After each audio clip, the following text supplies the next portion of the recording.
So I'm meeting 3 people from a production company for a TV show I can't talk about. Can't tell you too much right now, but we're going to Colombia. We're going to go and film some stuff together. I'm going to try and explain some things about coffee for television, and we'll see how that goes.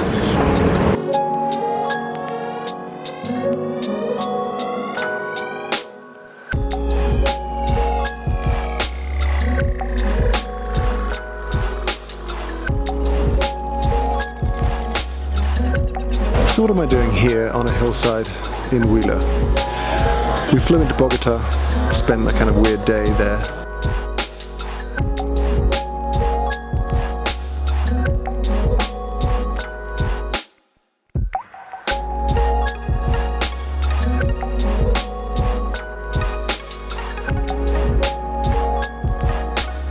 Flew there that evening on to Neiva.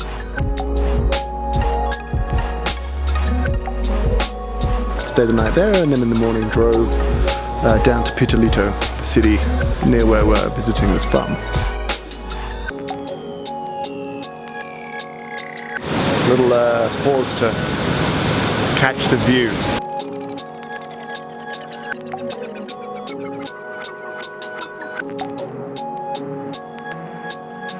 We're here to shoot 4 minutes of film. I have 4 minutes to explain on national television why good coffee costs more and why it's worth spending extra money on it. Right now, we're on the farm belonging to a guy called Don Alfonso. It's called La Esperanza, and we're gonna film some picking. It's gonna happen down below me here, and it's also a pretty great spot to talk about altitude because it's pretty steep on the hillsides here.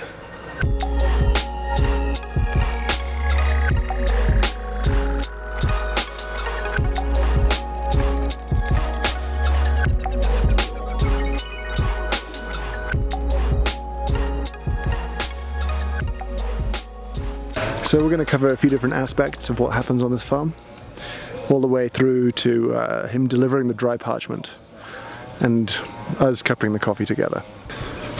And along the way I hope I get to explore a few of the things that I find interesting about coffee in this part of the world. They've had a pretty late harvest, and that harvest has been pretty big. As a result, the trees are a little weak and also suffering just a little bit of rust. Not a lot, but some have definitely dropped their leaves.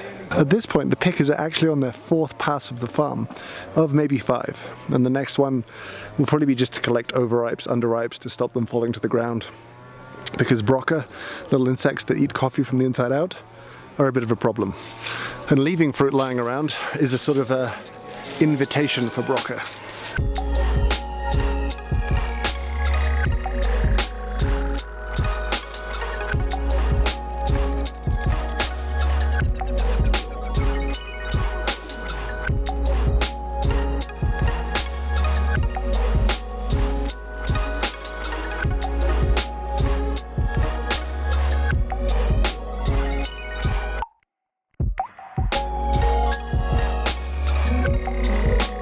So now the cherries that have been picked, we're going to bring them here. This is a little beneficio on Don Alfonso's farm. And the first thing we're going to do is float them, which means you put them in a tank. Anything that floats is unripe, overripe. You're going to get rid of that. Anything that sinks, that's going to head on down and be pulped.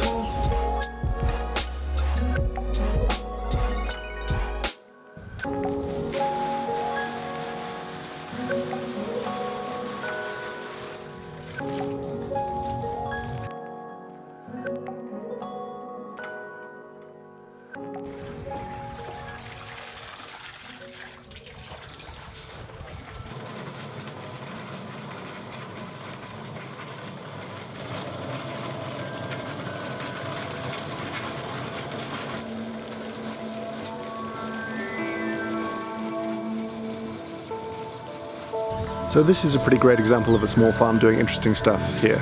It's fermented, and then right now they're washing the coffee. Then they'll spread it out here, up on these roofs. And this is it. This is a small farm producing coffee all the way down to sort of parchment.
little town called Palestina, which is just outside of Pitalito, and we're going to go to the Caravella warehouse where they receive parchment coffee and look at kind of grading and some sample roasting and that kind of stuff.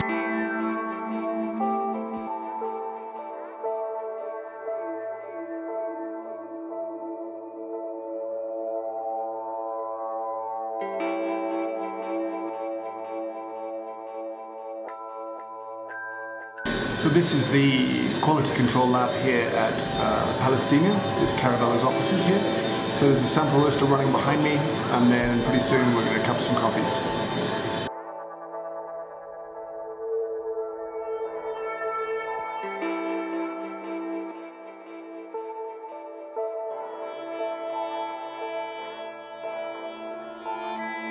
So the reason I chose to come to Huila in the first place is because of the coffees here. My whole coffee life, I've drunk coffees from this region and just loved them. Loved the kind of fruit, loved the kind of sweetness that they have. It's kind of all of the fruit of a Kenya and then all of that crazy sweetness of Bourbon coffees. It was kind of they're kind of like a perfect blend of everything I love. Not every region has a taste profile. Many regions are just growing regions that's geographic, but it's not taste. Huila definitely is one where you can taste that the coffee comes from this place. And for me, coming here, I kind of wanted the chance to try and understand why it tasted that way. Is it the varieties? Is it the soil? Is it the altitude? I wanted to understand what it is that makes coffees from this region taste the way that they do. That was the motivation for me to pick this place as a place to come with a TV crew to try and share a little bit about what makes good coffee, what goes into good coffee, to share with a much, much wider audience.